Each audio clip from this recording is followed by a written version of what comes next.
Ask the owner of that stall how much the sword costs, he said to his friend. Then he realized that he had been distracted for a few moments. Looking at the sword, his heart squeezed as if his chest had suddenly compressed it. He was afraid to look around because he knew that he would find. He continued to look at the beautiful sword for a bit longer, until he summoned the courage to turn around.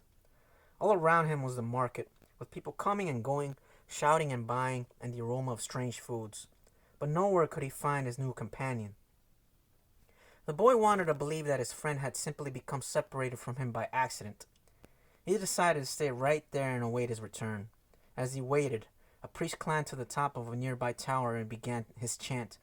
Everyone in the market fell to their knees, touched their foreheads to the ground, and took up the chant. Then, like a colony of worker ants, they dismantled their stalls and left. The sun began its departure as well. The boy watched it through its trajectory for some time, until it was hidden behind the white houses surrounding the plaza. He recalled that when the sun had risen that morning, he was on another continent, still a shepherd with 60 sheep and looking forward to meeting with the girl. That morning he had known everything what was going on to happen to him as he walked through the familiar fields. But now, as the sun began to set, he was in a different country, a stranger in a strange land, where he couldn't even speak the language. He was no longer a shepherd, and he had nothing, not even the money to return and start everything over. All this happened between sunrise and sunset, the boy thought. He was feeling very sorry for himself and lamenting the fact that his life could have changed so suddenly and drastically. He was so ashamed that he wanted to cry. He had never even wept in front of his own sheep. But the marketplace was empty and he was far from home. So he wept. He wept because God was unfair and because this was the way God repaid those who believed in their dreams. When I had my sheep, I was happy, and I made those around me happy. People saw me coming and welcomed me, he thought. But now I'm sad and alone.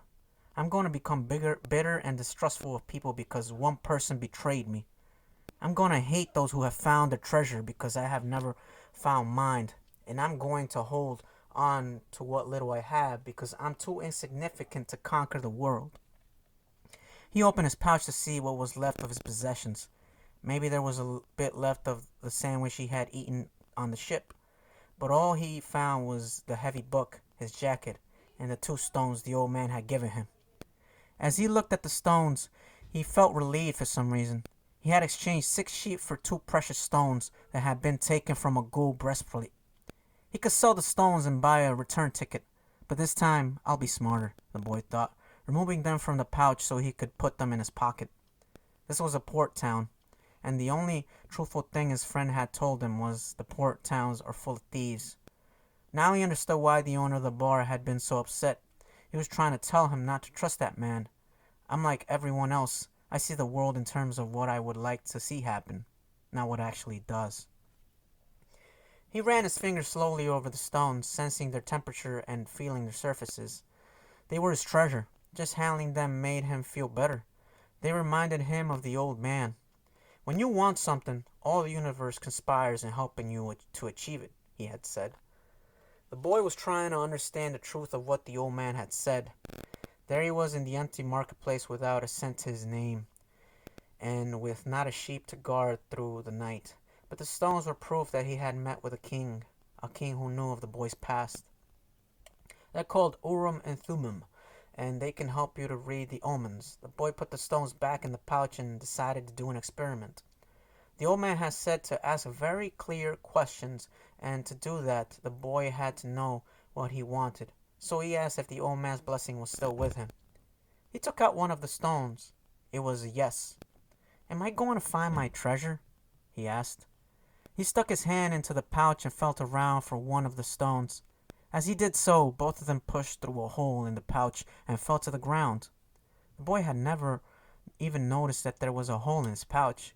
He knelt down to find Urim and Thummim and put them back in his pouch. But as he saw them lying there on the ground, another phrase came to his mind. Learn to recognize omens and follow them. The king had said, an omen. The boy smiled to himself. He picked up the 2 stones and put them back in his pouch. He didn't consider mending the hole. The stones could fall through any time they wanted. He had learned that there were certain things one shouldn't ask about, so as not to flee from one's own personal legend. I promised that I would make my own decisions, he said to himself.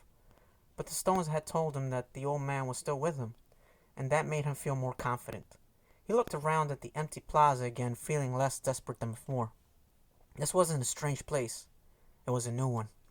After all, what he had always wanted was just that, to know new places. Even if he never got to the pyramids, he had already traveled farther than any shepherd knew. Oh, if they only knew how different things are just 2 hours by ship from where they are, he thought. Although his new world at the moment was just an empty marketplace, he had already seen it when it was teeming with life, and he would never forget it. He remembered the sword. It hurt him a bit to think about it, but he had never seen one like it before. As he mused about these things, he realized that he had to choose between thinking of himself as the poor victim of a thief and as an adventurer in the quest of his treasure. I am an advertiser, looking for treasure, he said to himself. He was shaken into wakefulness by someone. He had fallen asleep in the middle of the marketplace, and life in the plaza was about to resume. Looking around, he saw his sheep, and then realized that he was in a new world. But instead of being saddened, he was happy. He no longer had to seek out food and water for the sheep. He could go in search of his treasure instead. He had not a cent in his pocket, but he had faith. He had decided the night before that he would be as much as an adventurer as the ones he had admired in books. He walked slowly through the market.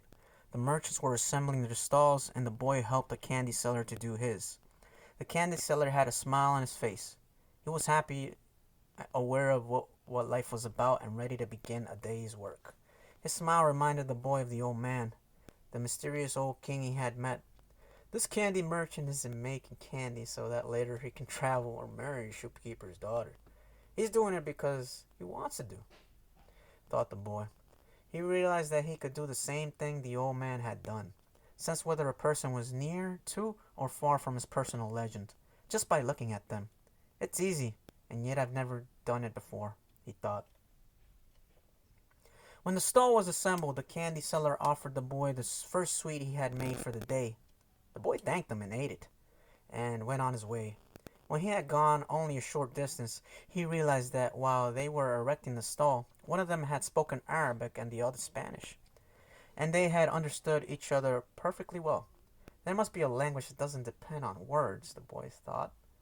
I've already had that experience with my sheep, and now it's happening with people. He was learning a lot of new things. Some of them were things that he had already experienced and weren't really new, but they had never perceived before, and he hadn't perceived them because he had become accustomed to them. He realized, if I can learn to understand this language without words, I can learn to understand the world. Relaxed and unhurried, he resolved that he would walk through the narrow streets of Tangier. Only in that way would he be able to read the omens. He knew it would require a lot of practice, but shepherds know all about patience. Once again he saw that in that strange land he was applying the same lessons he had learned with his sheep. All things are one, the old man had said. The crystal merchant awoke with the day and felt the same anxiety that he had felt every morning. He had been in the same place for 30 years, a shop at the top of a hilly street where the customers passed. Now it was too late to change anything. The only thing he had ever learned to do was to buy and sell crystal glassware. There had been a time when many people knew of his shop. Arab merchants, French and English geologists, German soldiers who were always well-heeled. In those days it had been wonderful to be selling crystal, and he had thought how he would become rich and have beautiful women at his side as he grew older. But as the time passed, Tangier had changed. The nearby city of Ceuta had grown faster than Tangier, and business had fallen off. Neighbors moved away, and there remained only a few small shops on the hill. And no one was going to climb the hill just to browse through a few small shops. But the crystal merchant had no choice. He had lived there 30 years of his life buying and selling crystal pieces, and now it was too late to do anything else. He spent the entire morning observing the infrequent comings and goings in the street. He had done this for years, and knew the schedule of everyone who passed. But just before lunchtime, a boy stopped in front of the shop. He was dressed normally, but the practiced eyes of the crystal merchant could see that the boy had no money to spend. Nevertheless, the merchant decided to delay his lunch for a few minutes until the boy moved on. A card hanging in the doorway announced that several languages were spoken in the shop. The boy saw a man appear behind the counter. "I can clean up those glasses in the window if you want," said the boy. "The way they look now, nobody's going to want to buy them." The man looked at him without responding. "In exchange, you could give me something to eat." The man still said nothing, and the boy sensed that he was going to have to make a decision. In his pouch, he had his jacket. He certainly wasn't going to need it in the desert. Taking the jacket out, he began to clean the glasses. In half an hour, he had cleaned all the glasses in the window, and as he was doing so, two customers had entered the shop and bought some crystal. When he had completed the cleaning, he asked the man for something to eat. "Let's go and have some lunch," said the crystal merchant. He put a sign on the door, and they went to a small cafe nearby. As they sat down at the only table in the place, the crystal merchant laughed. "You didn't have to do any cleaning," he said. "The Koran requires me to feed a hungry person." "Well then, why did you let me do it?" the boy asked. "Because the crystal was dirty, and both you and I needed to cleanse our minds of negative thoughts." When they had eaten, the merchant turned to the boy and said, "I'd like you to work in my shop. Two customers came in today while you were working, and that's a good omen." "People will talk a lot about omens," thought the shepherd, "but they really don't know what they're saying." Just as I hadn't realized that for so many years I had been speaking a language without words to my sheep. "Do you want to work for me?" the merchant asked. "I can work for the rest of the today," the boy answered. "I'll work all night until dawn, and I'll clean every piece of crystal in your shop. In return, I need money to get to Egypt tomorrow." The merchant laughed. "Even if you clean my crystal for an entire year, even if you earned a good commission selling every piece, that you would still have to borrow money and go get to Egypt. There are thousands of kilometers of desert between here and there." There was a moment of silence, so profound that it seemed the city was asleep. No sound from the bazaars, no arguments among the merchants, no man climbing to the towers to chant, no hope, no adventure, no kings or personal legends, no treasure, and no pyramids. It was as if the world had fallen silent because the boy's soul had. He had sat there staring blankly through the door of the cafe, wishing that he had died and that everything would end forever at that moment. The merchant looked anxiously at the boy. All the joy he had seen that morning had suddenly disappeared. "I can give you the money you need to get back to your country, my son," said the crystal merchant. But the boy said nothing. He got up, adjusted his clothing, and picked up his pouch.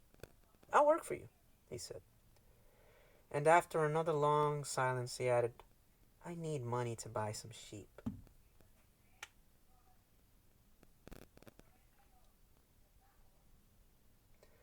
Part 2. The boy had been working for the crystal merchant for almost a month, and he could see that it wasn't exactly the kind of job that would make him happy. The merchant spent the entire day mumbling behind the counter, telling the boy to be careful with the pieces and not to break anything. But he stayed with the job because the merchant, although he was an old grouch, treated him fairly. The boy received a good commission for each piece he sold, and had already been able to put some money aside. That morning he had done some calculating. If he continued to work every day as he had been, he would need a whole year to be able to buy some sheep. "I'd like to build a display case for the crystal," the boy said to the merchant. "We could place it outside and attract those people who pass at the bottom of the hill." "I've never had one before," the merchant answered. "People will pass by and bump into it, and pieces will be broken." "Well, when I took my sheep through the woods, through the fields, some of them might have died if we had come upon a snake. But that's the way of life, is with sheep and with shepherds." The merchant turned to a customer who wanted 3 crystal glasses. He was selling better than ever, as if time had turned back to the old days when the street had been one of Tangier's major attractions. "Business has really improved," he said to the boy after the customer had left. "I'm doing much better, and soon you'll be able to return to the sheep." Why ask more out of life?